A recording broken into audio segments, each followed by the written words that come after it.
Sunny 52, Meadville, Mo.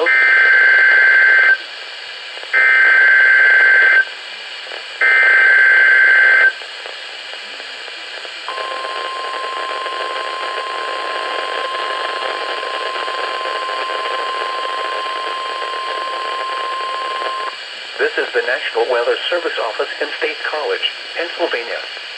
The tones you just heard were a test of the specific area message encoding and tone alert systems. During dangerous weather events, NOAA weather radio receivers can be activated by these systems. A message with information about a watch or warning would follow. Tests of these systems are normally conducted by the National Weather Service between 11 a.m. and noon each Wednesday.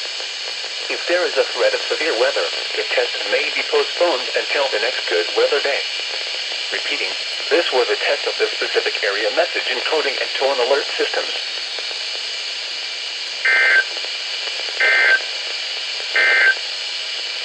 Here's the hazardous weather